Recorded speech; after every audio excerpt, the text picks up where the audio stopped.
अगर आप हिंदू मुस्लिम पर डिबेट करते हो और उसको टीवी पर देखना पसंद करते हो तो थोड़ा चिंता कीजिएगा। अगर आप कहते हो कि हमें भारत की चिंता है, देश हित की बात करना चाहते हैं, हम वो काम करेंगे जो देश हित में होगा और भारत को बचाएंगे, ये पूरा वीडियो देख लेना, थोड़ी शर्म करना।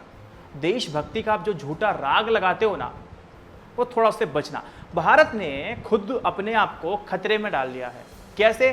किस सरकार की वजह से? समझ इस वीडियो में। दोस्तों, आज तक मैंने वीडियो का एम नहीं रखा है, लेकिन इस वीडियो का मैं एम रखता हूं 5000 लाइक्स। देखते मैं अचीव कर पाता हूं नहीं।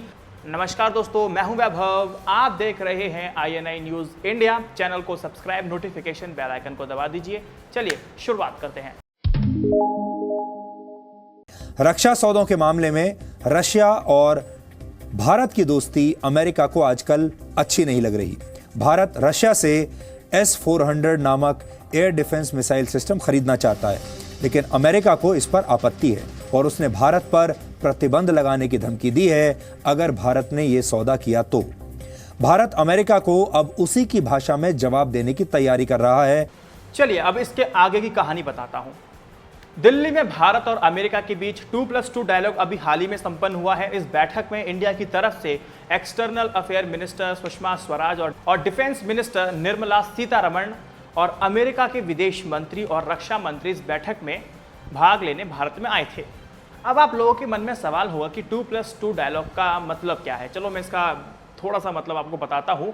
दो देशों के बीच बातचीत में इसका इस्तेमाल होता है। दो देशों के रक्षा मंत्री और विदेश मंत्रियों के बीच एक डायलॉग मैकेनिज्म है। 2+2 का सीधा सा मतलब यह होता है कि दो देशों के एक्सटर्नल अफेयर्स मिनिस्टर और डिफेंस मिनिस्टर आपसी सुरक्षा हितों पर बातचीत होती है। इसका लक्ष्य दो देशों के रक्षा और विदेश मंत्रियों के बीच राजनयिक लेकिन नतीजे देने वाली बातचीत होती है। जापान ने दूसरे देशों के साथ बातचीत में इस फॉर्मेट का सबसे ज्यादा इस्तेमाल किया है। उसने अमेरिका, फ्रांस, ऑस्ट्रेलिया, रूस और भारत के साथ 2+2 का डायलॉग किया है और भारत से वह 2010 से हर साल 2+2 की बातचीत करता आ रहा है। अब जो बैठक 2+2 डायलॉग हुआ था, इसका मकसद क्या था? दो बातों पर बात होनी थी, लेकिन हुआ क्या? वो दो बात कौन सी थी? भारत ईरान से तेल क्यों ना खरीदे, अमेरिका को इस पर आपत्ति क्यों है, एक इस पे बात होनी थी।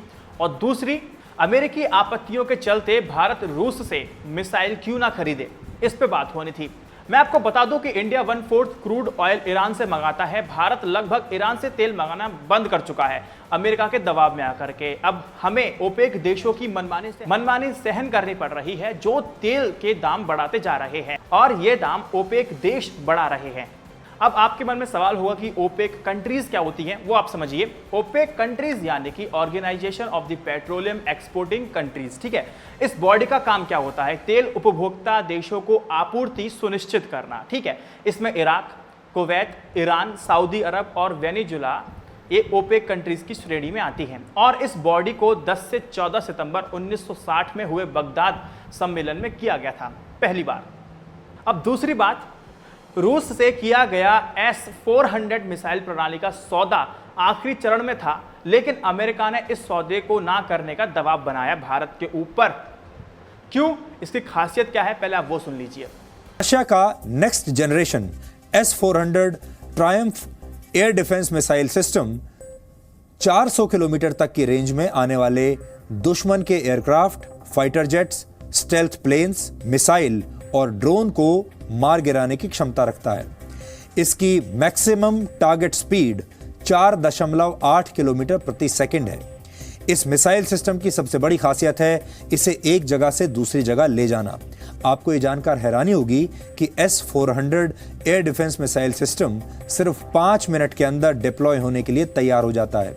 यानी अगर कोई भारत पर हवाई हमला करता है तो यह सिस्टम सिर्फ 5 मिनट के अंदर हवा में ही दुश्मन को तबाह करने की ताकत रखता है। अब आप लोग समझिए कि अमेरिका का गेम प्लान क्या है। अगर आप समझे तो मुझे भी समझाना कमेंट बॉक्स में, ठीक है। जब 2+2 डायलॉग हो रहा था तो अमेरिका ने इन दोनों मुद्दों पर पूरी तरह से बात करने के लिए इग्नोर कर दिया। अमेरिकी प्रतिनिधि माइक पोम्पियो ने कहा कि भारत और अमेरिका के बीच पहली 2+2 वार्ता के दौरान बड़े और रणनीतिक मुद्दों पर चर्चा होगी। उन्होंने कहा कि बैठक मुख्य रूप से रूस की मिसाइल, रक्षा प्रणाली और ईरान से तेल खरीदने की भारत की योजना पर केंद्रित नहीं है। यहां से साफ कर दिया। ये सरासर मनमानी है अमेरिका की, तो भारत झुक रहा है। मतलब मोदी जी आपका गले पड़ना बड़ा महंगा पड़ रहा है। अब अमेरिका ने कैसे मजबूरी का फायदा उठा करके भारत से 3 डॉक्यूमेंट साइन करा लिए। अब वो 3 डॉक्यूमेंट्स क्या है उसका हल्का सा छोटा सा ब्रीफ दूंगा। पहला समझौता है काम कासा जो कि इस बैठक में किया गया, और दूसरा था LEMOA logistics exchange memorandum of agreement, और तीसरा जो डॉक्यूमेंट साइन कराया गया था वो था basic exchange and corporation agreement for Jio special corporation. ये 3 डॉक्यूमेंट्स को साइन कराया। अब मैं आपको 2 डॉक्यूमेंट के बारे में बताता हूं, उतना ही बताऊंगा जितना आप समझ पाओगे।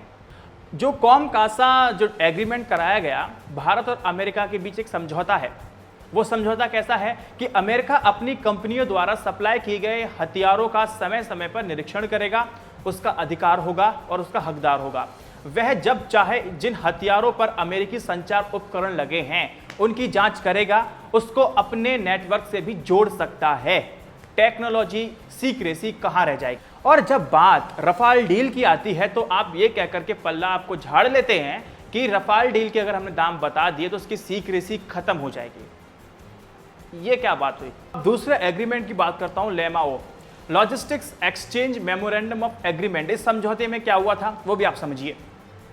अमेरिका जब चाहे तब हिंदुस्तान के अंदर अपनी फौजों को तैनात कर सकता है, और अमेरिकन फौज भारत के हवाई अड्डे, फाइटर प्लेन्स और भारतीय सैनिकों के सारे इक्विपमेंट्स, टूल सब कुछ इस्तेमाल कर सकता है, जो कि बेहद खतरनाक है।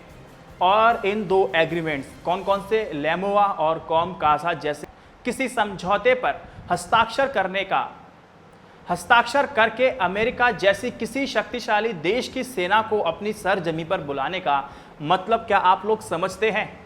और मैं चाहूंगा कि आपकी कितनी भक्ति है कमेंट सेक्शन में जानना चाहूंगा। इस वीडियो को हर भक्त तक शेयर कर दो। वही अमेरिका है जिसने इंदिरा गांधी के समय में भारत की मजबूरियों का फायदा उठाया था, और टीवी पर यह डिबेट आपको देखने को नहीं मिलेगी।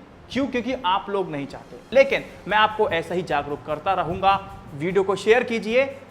जय Hind, Vande Mataram, stay updated, stay educated.